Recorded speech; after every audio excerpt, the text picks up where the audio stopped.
Do you hear that? That's the Infiniti QX50's way of saying hello, as it unlocks the door for you and invites you inside. Now you're comfortably sitting down and cooling down in your climate-controlled, quilted seat.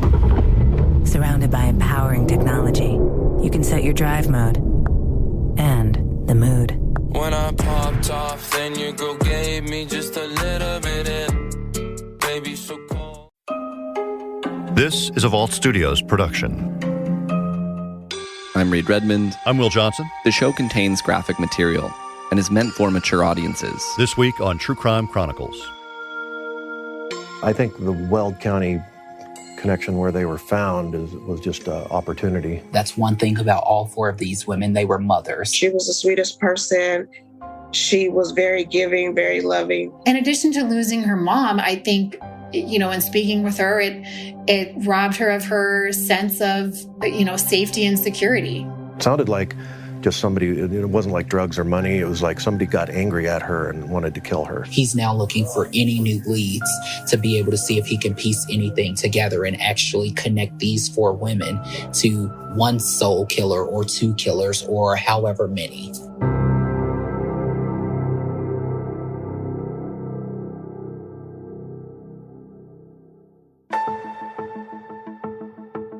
My name is Janet Oravetz, and I am a digital web producer at KUSA in Denver, Colorado. My name is Darius Johnson. I am a reporter and fill-in anchor at 9 News, KUSA in Denver. Earlier this year, Janet Oravetz and Darius Johnson reached out to law enforcement agencies around Colorado in search of cold cases they could look into for a new Unsolved TV news series. We started reaching out to some departments, and as we started to hear back, we just kind of looked to see what department may have had a lot going on or what cases really needed to be looked into. And then Weld County Sheriff's Office was one of the agencies that got back to us, and they were fully on board with it. They kind of sent us a couple cases they thought we might be interested in addition to sending us their full cold case list, which they have online. 4 cases from that list caught their eye.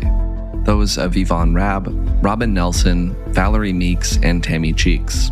4 women, all found dead in Weld County, Colorado, outside of Denver in the 1980s and 90s. They were all known to work as sex workers on Colfax Avenue in Denver, so they were kind of from the same area. They were all found in rural Weld County. They were all African-American women. They were all mothers. So there were quite a few things, on the surface that seemed to indicate that maybe these cases were related. But of course, we didn't know anything really at that time.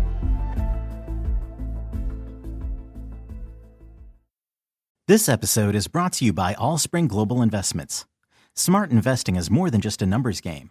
During our podcast, On the Trading Desk, we sit down with the experts and dig into geopolitical, environmental, technological, and human factors that impact modern economic and investment outlooks. Episodes are easy to fit into your daily listening lineup, each under 15 minutes, and packed with insights and diverse perspectives. Visit allspringglobal.com/blog or search for On the Trading Desk on your favorite podcast streaming service.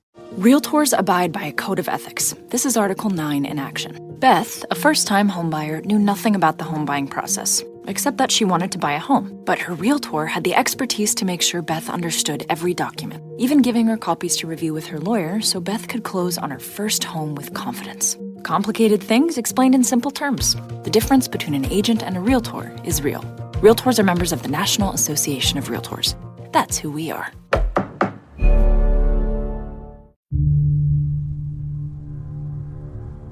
According to the Weld County Sheriff's Office, a law enforcement task force was created in 1988 to investigate the possibility of a serial killer targeting sex workers in the Denver area dating back to 1975, and it would continue through 1995.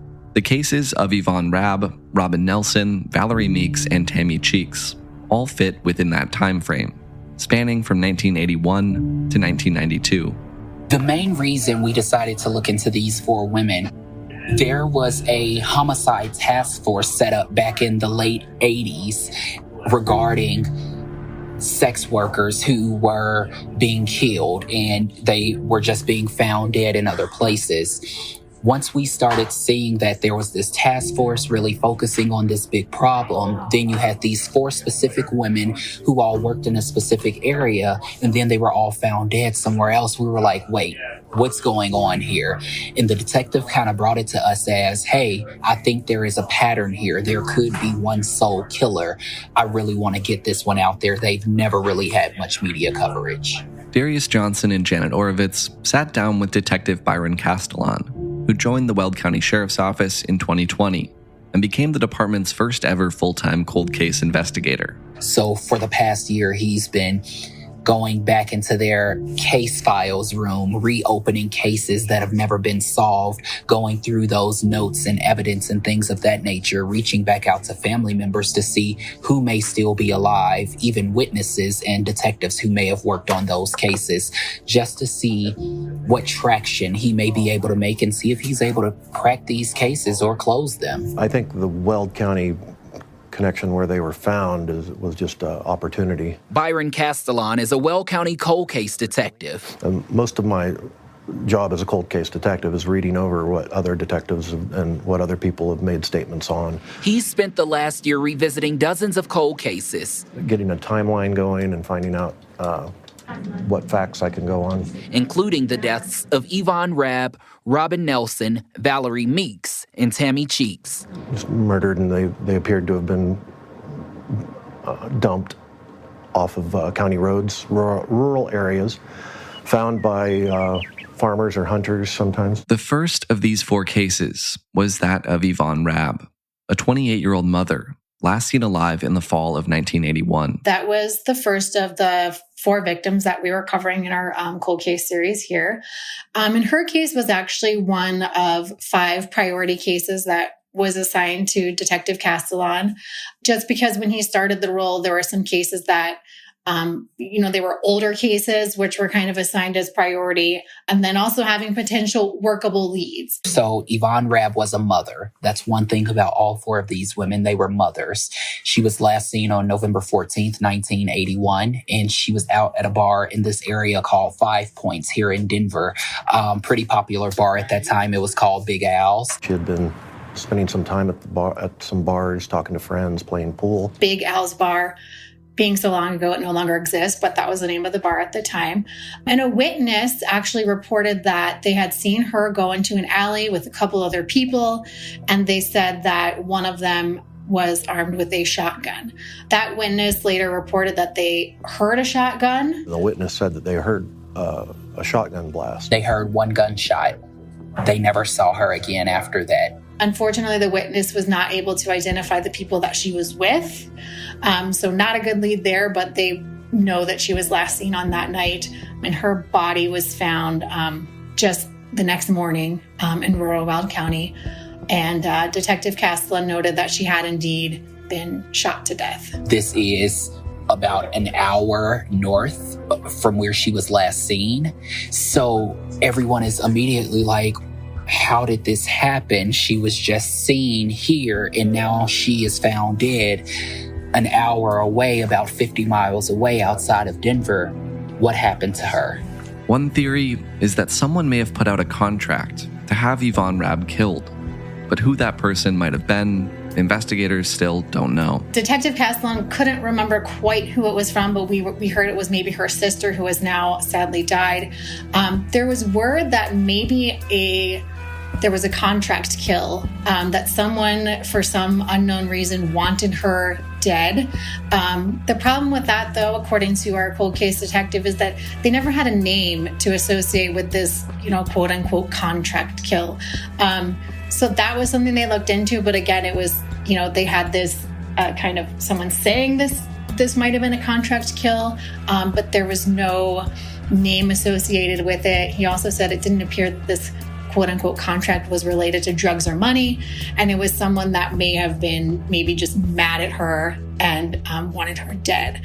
It sounded like just somebody, it wasn't like drugs or money, it was like somebody got angry at her and wanted to kill her. In 1988, another woman would go missing. Robin Nelson, 22-year-old African-American mother and daughter. She was last seen June 7th of 1988, just after midnight. 5 days later, on June 12th, the body of Robin Nelson was found a little over a mile away from where Yvonne Rabb's body had been discovered 7 years earlier. Then she was discovered June 12th in Weld County. She was also found near Dacono, near I-25 and County Road 8. Robin Nelson, this is the one case that is a little bit different than the other ones that we profiled, in that, according to the sheriff's office, it appears that she actually died of a drug overdose.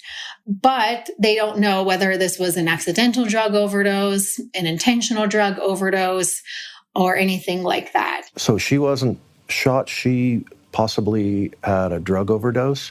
So she might not have been intentionally murdered, but obviously she was dumped. So if you talk to Detective Castellan, he said, this might not be a homicide, but there is someone who knows something. And, if this was an accidental death, they would still be culpable for, dumping her body up there in a field, not contacting authorities, sort of not doing the right thing. According to the Weld County Sheriff's Office, someone who lived near where Robin Nelson's body was found reported that her dog had been barking at someone around 11:30 p.m. on June 10th, 1988, which the sheriff's office says is consistent with Nelson's time of death and the possible time her body was dumped on the side of the road. Detective Castellan says he's been in contact with Robin Nelson's husband and daughter, who described a man associated with a brown van who worked at a restaurant on Colfax Avenue. Got descriptions of a brown van and a strange friend, just a friend of hers that she would hang out with. I'm working on trying to identify him. And they kind of gave this lead about this unknown man who was associated with a brown van. And what they said is that, this was a person who was known to do drugs with Robin. And so Detective Castellan wants to find out who that gentleman is. He said that he had this brown van. He worked at a restaurant on Colfax Avenue, where, again, we know that Robin Nelson worked. She was a sex worker along Colfax Avenue. So that would sort of be the connection there. But so far, that kind of mystery man in the brown van hasn't been identified. So that's someone who, they'd like to talk to and just see what he knows. That's the one person that they brought up. And I know right now that's who Byron Castellan is looking for, and that's who he's hoping to speak to. Just 3 years later, in July of 1991, another woman went missing, Valerie Meeks. The one thing that was a little different with Valerie, she was a little older than the other victims. She was a 36-year-old woman at the point in time. And her daughter, Idrissa, reported her missing to police on July 3rd of 1991. Darius Johnson had a chance to speak with Valerie's daughter, Idrissa Meeks. She was the sweetest person. She was very giving, very loving. Idrissa told me she remembered talking to her grandmother, and her grandmother had said she hadn't heard from mom. So they began to worry at that point. Valerie and her kids did not live together. It was kind of a situation where, everyone was kind of back and forth, but mom would always come around. So with her not coming around, they began to worry. And so when my grandmother said that she hadn't heard from her, then I called and I had filed a missing persons report, with the police department. Soon, the family's worry turned to grief. 2 weeks later, on July 17th, Idrissa got a call to go to the police department after she filed this missing persons report for her mother. She got a call from the Aurora Police gang unit, and they didn't want to tell her anything over the phone. And so she sort of knew at that point, that her mother wasn't alive and wasn't coming home. And sadly, her mother was found on July 17th in Weld County outside of Erie. Her mother was found with a plastic bag over her head, dead in an empty field. And her death, we actually know she was found with a plastic bag over her head. And the cause of death in this case was determined to be suffocation. More than 30 years later, Valerie Meeks' children hold on to vivid memories of their mother, a woman they describe as loving, energetic, funny, and beautiful. Idrissa, the one thing with her that she remembers is her mother's beautiful voice. She says she'll never forget going to a fast food restaurant drive-through one day, and they were making the order, and someone said, "Valerie, is that you?" And without even seeing her, they knew it was her mother because of how soft and sweet her voice was. So just to hear kids remember that and be able to hold on to that memory so many years later. She said that her mom was loving, energetic, funny. I think one of the things that stuck out with me is, she was talking about all the things that this kind of robbed her of, being 19, her mother, the things you expect her to be there for, right? She talked about how she was never going to see her again. She wasn't going to see her graduate from college or, grow up, get married, have children. One of the other things she talked about was just kind of right after this happened was, not knowing who did this to her mother and kind of having to worry about her own safety, because she didn't know, was this perpetrator someone who knew her mother? Was this someone who might want to go after her because she knew that she had children? So in addition to losing her mom, I think, in speaking with her, it robbed her of her sense of, safety and security. The last of the 4 cases Janet Oravetz and Darius Johnson looked into came in 1992, when the body of another young woman was found in Weld County. This was another woman. I was fortunately able to meet her family as well. Tammy Cheeks was a 24-year-old woman who was so sweet and loving and beautiful. And her stepmother, who I met with, said, she just got mixed up in the wrong crowd. And so what we know about her is on November 15th, 1992, that's her body was found by hunters in a concrete irrigation ditch in Weld County near Hudson.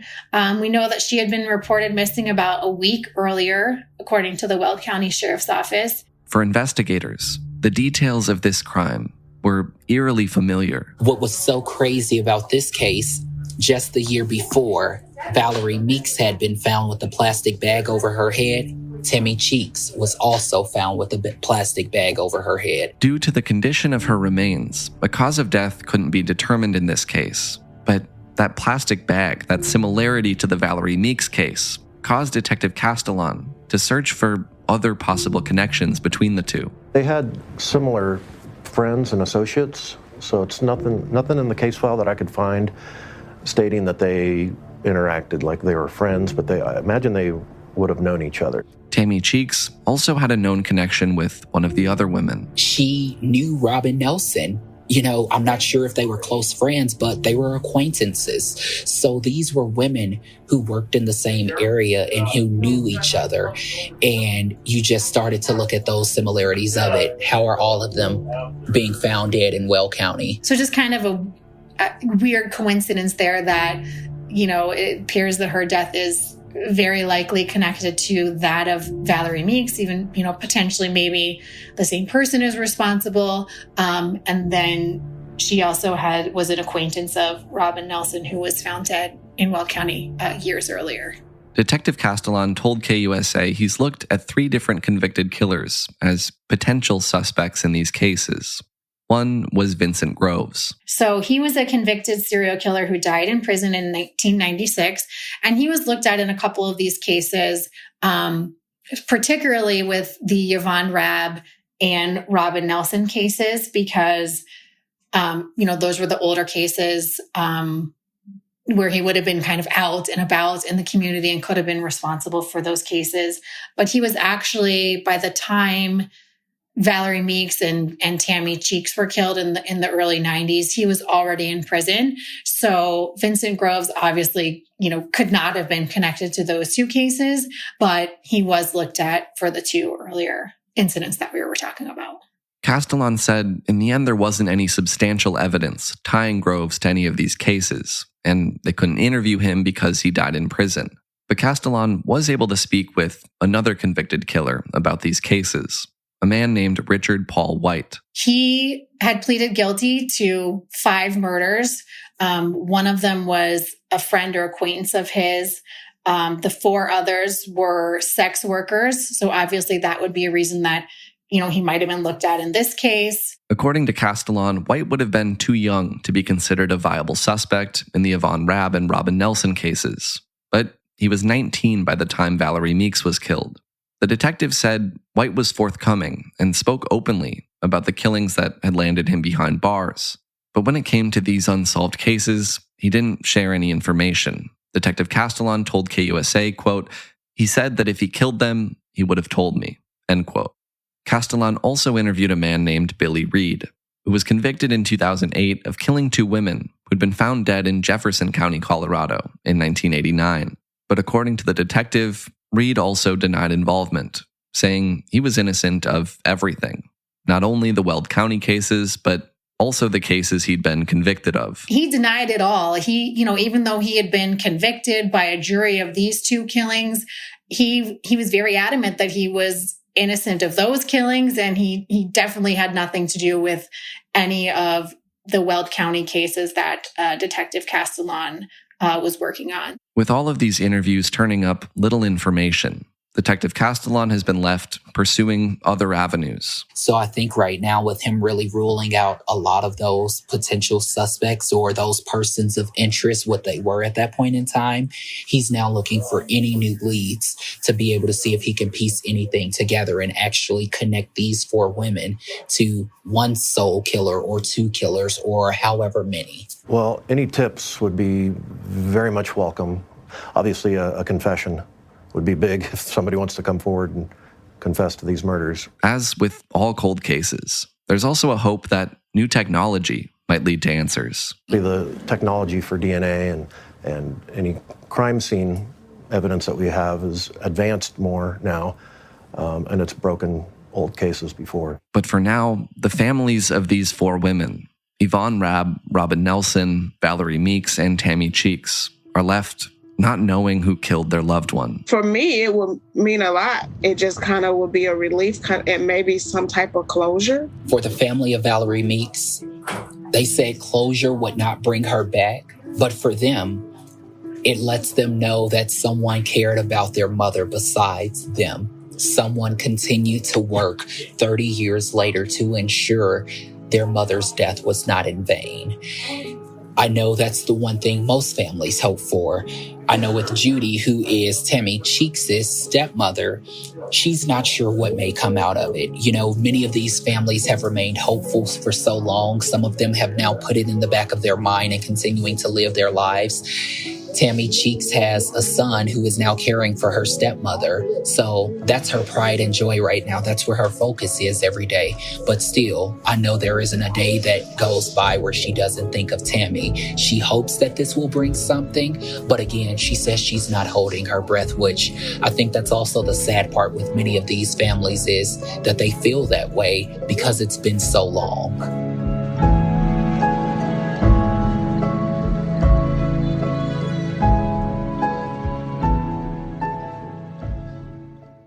Science proves your best sleep is vital to your mental, emotional, and physical health. The Sleep Number 360 smart bed senses your movements and automatically adjusts to help keep you both effortlessly comfortable. And it's temperature balancing, so you stay cool. So you're at your best for yourself and those you care about most. Life-changing sleep, only from Sleep Number. And now, the Queen Sleep Number 360 C2 smart bed is only $9.99, plus special financing, only for a limited time. To learn more, go to sleepnumber.com. Special financing subject to credit approval. Minimum monthly payments required. See store for details.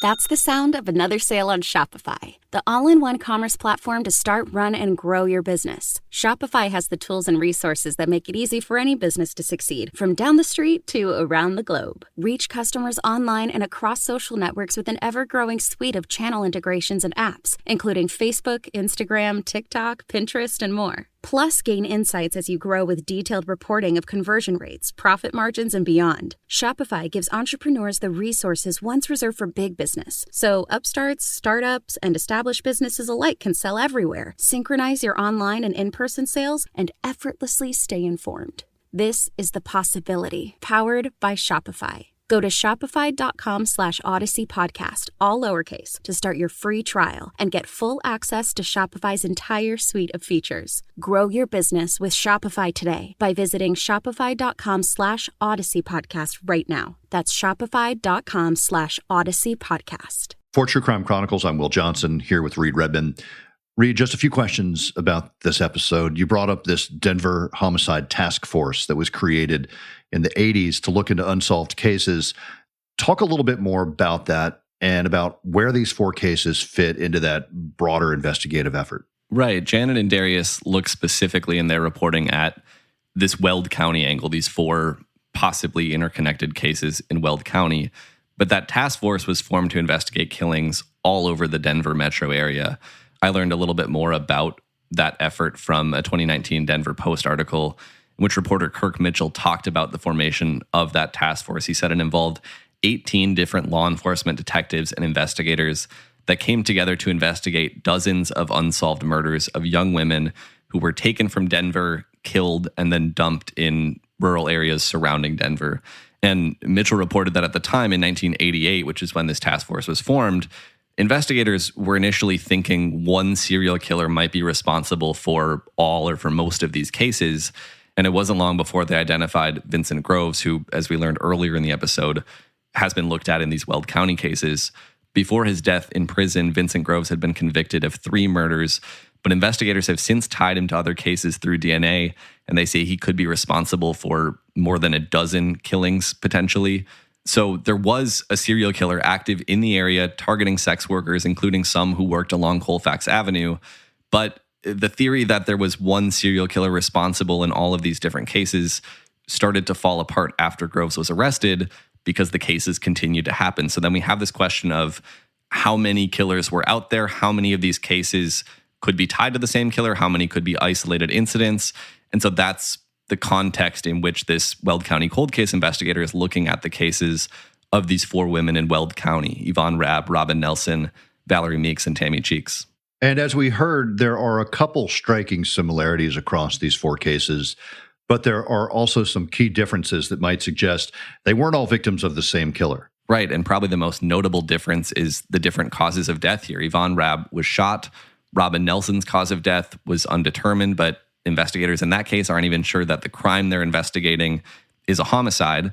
And then Valerie Meeks and Tammy Cheeks were both found with plastic bags over their heads. So thinking about one serial killer being responsible for all of these cases, it does kind of start to feel like a stretch. As we heard, this cold case investigator in Weld County isn't totally ruling out the possibility of one killer being responsible. But looking at all those differences, it seems more likely, at least to me, that answers aren't all going to come from the same place.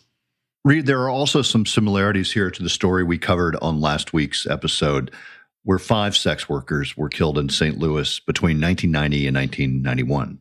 Yeah, and maybe we should point out it's no secret that mortality rates and homicide rates are way higher among sex workers than among the general public.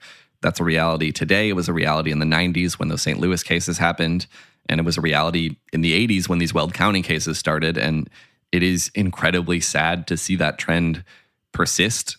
These are all women who had lives and families outside of what they did for work. And one of the reasons Janet and Darius told me they wanted to cover these cases is they didn't feel like the cases had received enough media attention over the years. And maybe if they had, who knows, more tips might have come in. There might have been more pressure to get the cases solved. Maybe if you're dealing with the same killer and more than one of them, that killer could have been stopped. One other thing I wanted to bring up before we wrap up here, Darius Johnson also talked on air about how the passing of time affects the investigation into these cases at this point. Here's that clip. You know, you talk about this concept of time being hard with suspects or potential suspects passing away with time. But could it also be helpful with new technologies at helping solve the case? Right. Yeah, you know, that's one thing that they continue to talk about, and it's really fascinating. You know, it really does get harder as time goes on because you have loved ones who pass and you have witnesses who pass as well. I mean, we're sitting here talking about a situation that happened 30 and 40 years ago. So imagine what could happen during that time. And it's come down to a point where if they didn't gather evidence back then, they are now having to go back and exhume bodies of the victims to be able to gather evidence to start to piece things together.